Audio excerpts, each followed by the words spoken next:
Thank you, Madam Chair. Thank you to all of the witnesses for being here. Let me say that I, too, am pleased that we're finally holding a hearing after years on this vitally important topic, particularly as these anti-Jewish, anti-Israel protests now erupt again on our college campuses, most of which, all of which, are getting massive amounts of federal funding.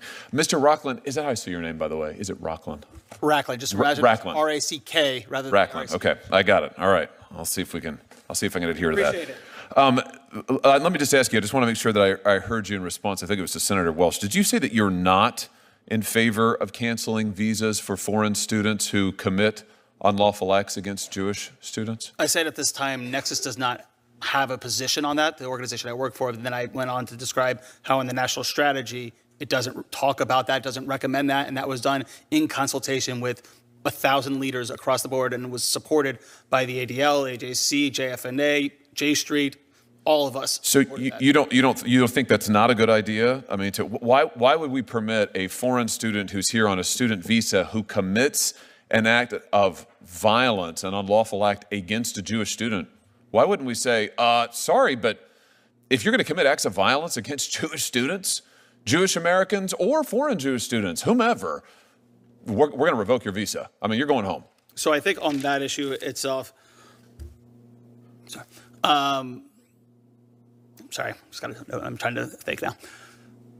It's not, when you're talking about acts of violence and you're talking about actually breaking U.S. law towards students, that is criminal. That should be done through the Justice Department. When we're talking about deportation, that's immigration. So if there is a criminal investigation that leads to deportation, I think that's perfectly acceptable. Well, I'm talking about student visas. They're here on visas. They're here on particular. Doing that. Well, sure, but why don't we write into the process a condition of the visa that if you assault a Jewish student on campus, you're out of here. You're gone.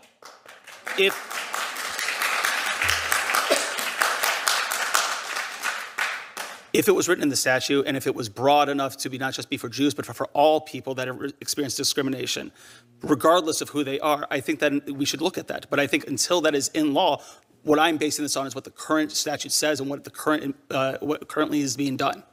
Well, listen, I guess I don't understand the hesitation here at all. To me, this is an easy call, and I've urged the current Secretary of State, Secretary Rubio, to do this. I think he's got the authority to do it.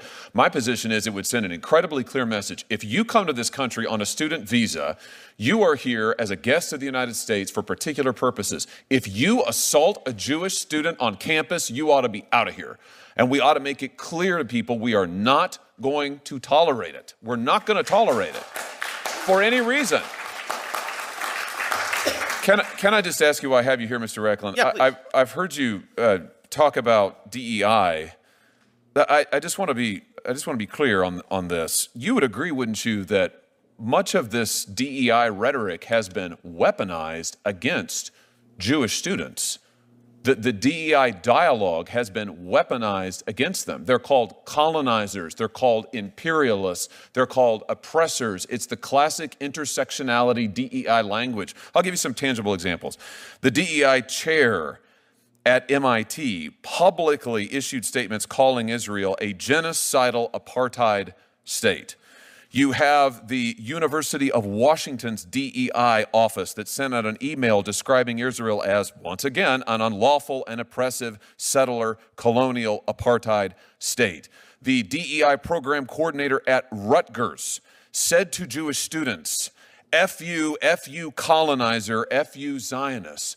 I mean, my point is, isn't it time to speak some truth to power here to these people and to say that Israel is not a colonizer state. It is not an apartheid state. Jewish students are not colonizers, and this kind of rhetoric shouldn't be weaponized against them. You'd agree with that, surely. I would say that it's wrong to blame Jewish students for the actions of the state of Israel in any way, shape, or form.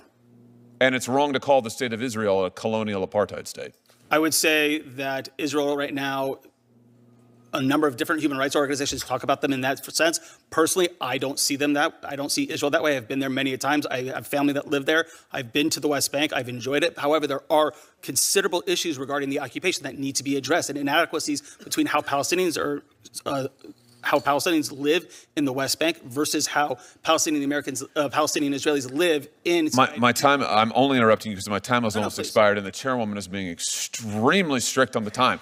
So, but I just want to make this point because I think we're seeing it's over and over and over where you have actual campus apparatus, DEI apparatus on these campuses. These are departments, these are officials, these are professors who are weaponizing that against Jewish students. My question is, shouldn't we condemn that? No holds barred. Say that is wrong for DEI officials to be saying Israeli students are colonizers, Jewish American students are colonizers, Israel's an apartheid state. That is wrong, full stop, no conditions. Would you agree with that? I would say that a lot of DEI programs need to actually bring into its anti-Semitism training, either going to other organizations, because so much of what is happening within the DEI or just be eliminated. Why don't we just eliminate the DEI programs and eliminate the kind of reverse discrimination against Jews that they are promoting? I appreciate your passion, and we understand. Thank you very much for your participation.